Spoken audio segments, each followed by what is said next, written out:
On August 18, 2010, 30-year-old Ben McDaniel put on his scuba gear and descended into the underwater cave of Vortex Springs near Ponce de Leon, Florida. McDaniel had been scuba diving since he was 15 and had been working on mapping the cave system. But McDaniel never surfaced. After that summer evening, Ben McDaniel was never seen again. At first, investigators suspected that McDaniel had gotten trapped in the cave and drowned. But scuba divers who searched the caves found only some of his gear. They found no sign of the missing man. So, if McDaniel wasn't in the cave, where was he? While it remains possible that McDaniel got trapped deep in the cave, somewhere nearly impossible to reach, other theories about his disappearance have also emerged. Some suspect that McDaniel may have been murdered.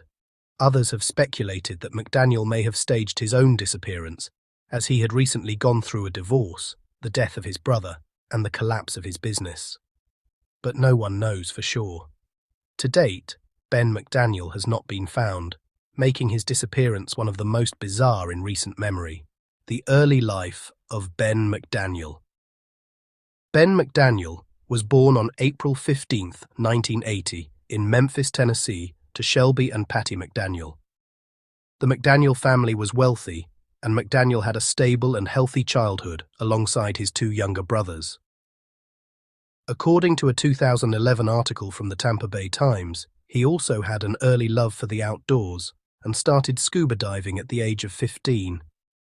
But by 2010, Ben McDaniel had started to struggle. He'd gone through a messy divorce, lost his construction business, and owed almost $50,000 in tax debts. Worst of all, McDaniel had lost his 22-year-old brother to a drug overdose in 2008. McDaniel had been the one to find him. In 2010, McDaniel's parents offered to pay for his sabbatical and suggested that he move into the family's beach home at Santa Rosa Beach in the Florida Panhandle to help him get back on his feet. McDaniel agreed to their offer, and, in April 2010, he moved into the home with his dog Spooner. At first, it seemed like things were looking up. McDaniel began to spend his days scuba diving and became a regular at Vortex Spring near Ponce de Leon, Florida, roughly an hour north of Santa Rosa Beach. McDaniel told his parents that he was mapping the caves at Vortex Spring and that he wanted to become a scuba diving instructor. But then, in August 2010, Ben McDaniel disappeared while doing the thing he loved most. On August 18, 2010, Ben McDaniel spent the day at Vortex Spring. He dove once, tested his equipment, and made notes in his dive log. Other divers also saw him examining Vortex Spring's underwater cave. According to local news back in Memphis, Taryn suspected that McDaniel had been jimmying open a gate that blocked part of the cave system. Experienced divers like Taryn had a key, and on that night, Taryn opened it for McDaniel before he made his way to the surface. This part of the cave was blocked off for a reason. In the 1990s, 13 divers had died in the caves, and Vortex Springs had erected a sign which read, "Go no farther, there's nothing in this cave worth dying for." But Ben McDaniel, despite the fact that he lacked the proper certification, decided to take a risk that night and swim past the sign. He was never seen alive again. The frustrating search for Ben McDaniel. On the morning of August 20th, Vortex Spring employees noticed with alarm that Ben McDaniel's car was still in the parking lot. They called the Holmes County Sheriff's Office, who quickly arrived on the scene. The authorities closed off the park and began searching the area. In McDaniel's car, they found his wallet, with $681 in cash, his cell phone, his dive logs, and a rough sketch he'd made of the underwater caves.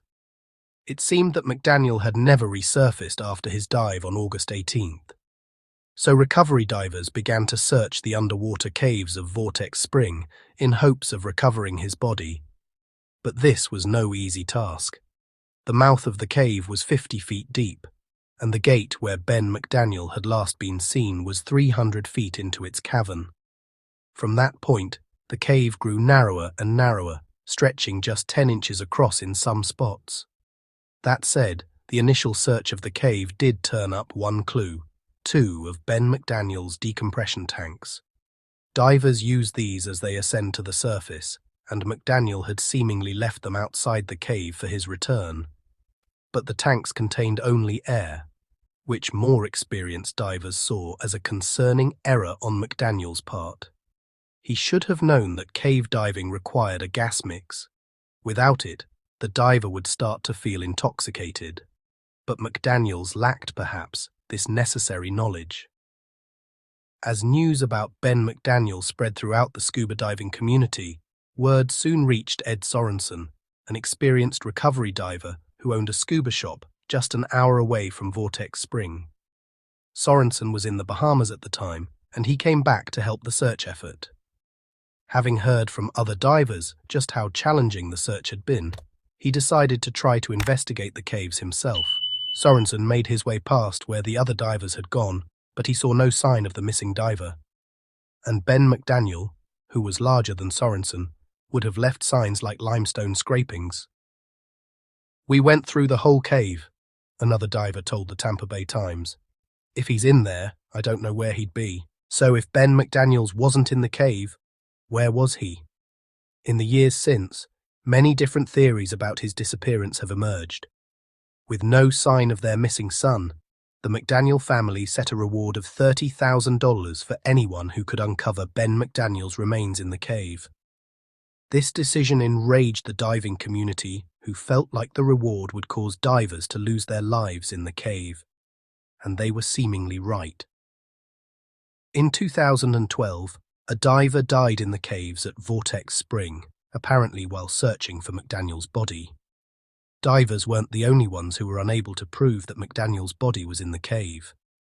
In the first month and a half after McDaniel's vanished, tests were performed on the water of Vortex Spring to check for signs of human decomposition.